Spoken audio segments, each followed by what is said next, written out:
welcome to The New Normal. I'm your host, Rafael McMaster, and we're here at Resin Creative Labs in Hermosa Beach. This is our 12th episode, and today we're going to be talking about soul esteem. So, this will be the 8th of the tools that we've been talking about that we've entitled the Creative Wisdom Tools and that we teach to local kids here. So, looking back at the tools that we've done so far, it's been acceptance, awareness, intention, gratitude, compassion, forgiveness, connection, and today, soul esteem.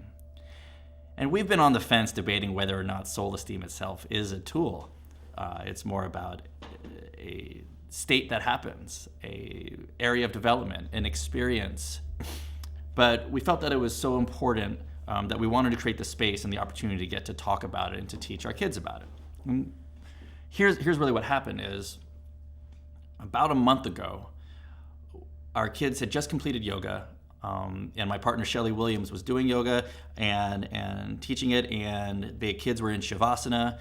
And as they were coming out of Shavasana, she said to them, okay, now I want you to give yourself a compliment and tell yourself, I love this about you. And I was laying there and I was drawing a blank. I was having a really, really difficult time coming up with a compliment to be able to tell myself. And it was like there was this wall there. Like, where do I even begin?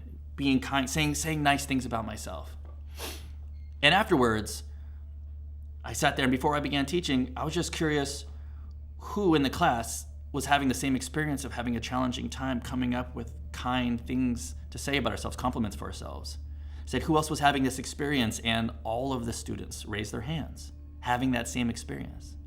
I'm like, what's that about? The system and tools and wiring of speaking kindly to oneself is grossly underdeveloped in this next generation, and for myself. Okay, so what can we do about that? And how do we begin developing that self-love within? What this exploration and journey led to was an understanding and a development of our understanding for our classes about the anatomy of self-esteem.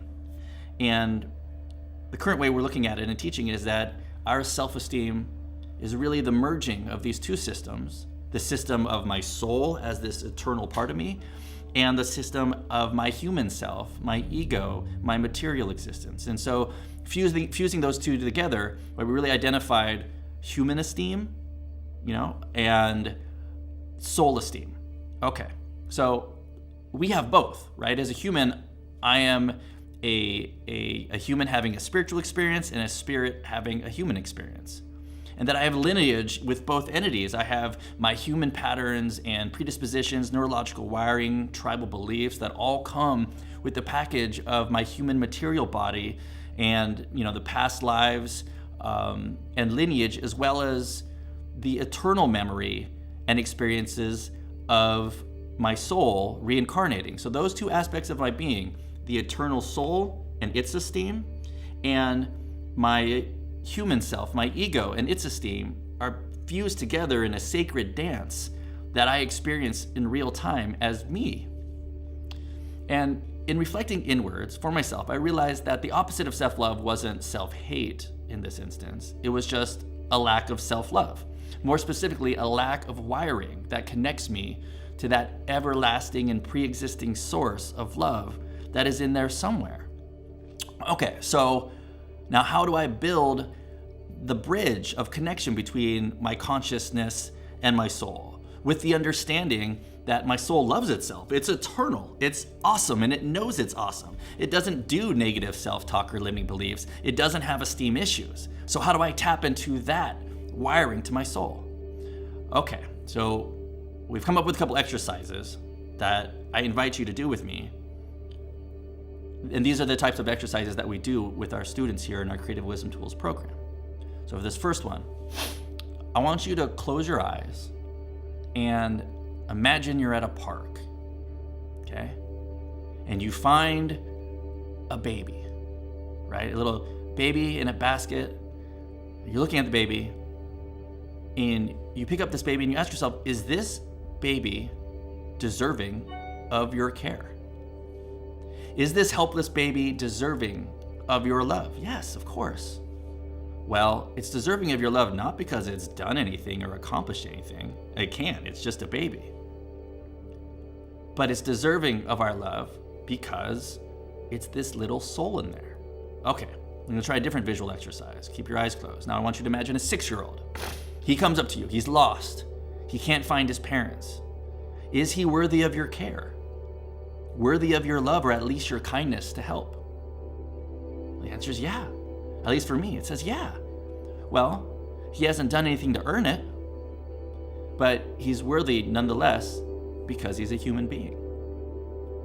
Okay, so then can we apply that same thinking to ourselves? Like a baby or a lost child who has done nothing to deserve our love or support, they are still worthy of love just because they're human, just because they are. And so can I extend that same thinking to myself, that I am worthy and I am enough just because I am? And even in saying these words for myself, because they're so foreign, they don't necessarily resonate deeply. They don't turn the ignition. They're just kind of words right now. But as with all of the rest of our practices, I feel confident that if I begin to develop this wiring here in this particular part of my system of consciousness, that it will grow. My connection to my soul esteem will grow. So now think of someone you love. Keep your eyes closed. Would you love them even if they didn't do anything for you? They were just hanging around being. Are they still worthy of love? Yes. So let me apply that same thinking to myself. I am worthy of love, not because of what I do or accomplish. I'm worthy of love because I just am. I am enough. Now let's switch gears into elevating our level of appreciation for being human. This amazing, magnificent gift to get to be in this amazing human body with a soul, right? The two of them fused together. As much as I sometimes wish that maybe I was an eagle or a dolphin or a dragon, let's take a look at what it really means to be human. I once heard Dr. Joe Dispenza refer to humans as intergalactic genetic royalty. I mean, let's think about this. Humans are the only known creatures on the planet that can feel inspired, right? We can look at a painting or a piece of art or a movie and feel that sensation of inspired that no other humans that we know, or no other, creatures that we know of on this planet can feel inspired, in spirit, breathing spirit in, right? We can access, as humans, our imagination to be able to create our own realities, right? We've got opposable thumbs. We're the only creatures with a sophisticated speech and symbolism system tied to concepts. And our bodies are these amazing self-healing, self-regulating miracles. So to be human is really an amazing, amazing experience. And that's just another reason to love being human, to love all humans, including this one, to love myself, to feel enough. I am this awesome combination of both human and soul. So now let's do another exercise. Let's take out a scrap piece of paper, if you have it on your phone maybe, and if not, maybe you can revisit this part to do this exercise. And with all of these, the nature of these modcasts are meant to be watched and rewatched. That's in part why they're so short. So that if you're going about your day in your life and something comes up and you could really use an extra dose of acceptance or forgiveness or whatever it is, you can reach out to that modcast as a tool for a quick, reinvigoration of that aspect and tool.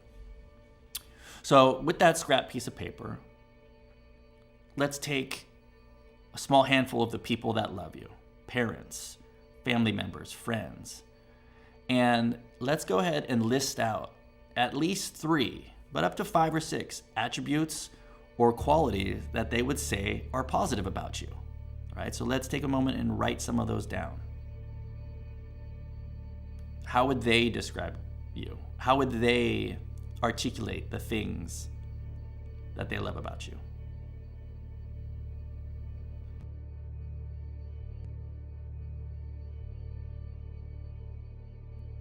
Okay, so now let's fuse together the results from that experience of writing down attributes that your loved ones would say about you, right? And fuse that together with what we were discussing earlier, the magic of being a soul and connecting to this eternal part of us that's worthy of love. Just because it's the same as a little baby or a lost kid, we're human beings. That's it. We don't have to accomplish anything to be worthy, to be enough, right? And so, in your own time, in your own way, you can now sit with your eyes closed and say to yourself with honesty and confidence, I am worthy of love because I'm a human being. I am enough because being this human, miraculous, physical system fused together with an eternal soul is awesome. And I am, place in the words here, of all the things that your friends would say about you. And the truth is, you are worthy no matter what.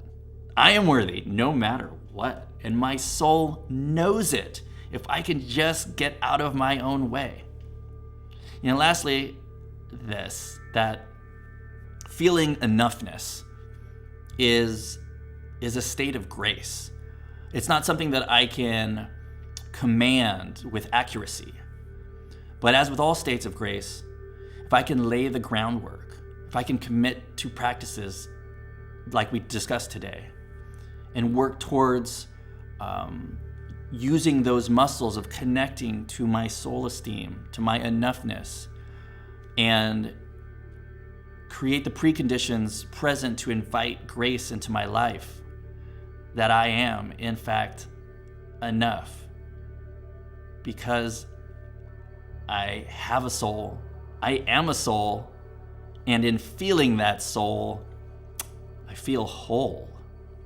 And this magic happens in the present moment, in my heart and not my mind, by going inward and not seeking for it outwards, and turning that key of willingness to just go there.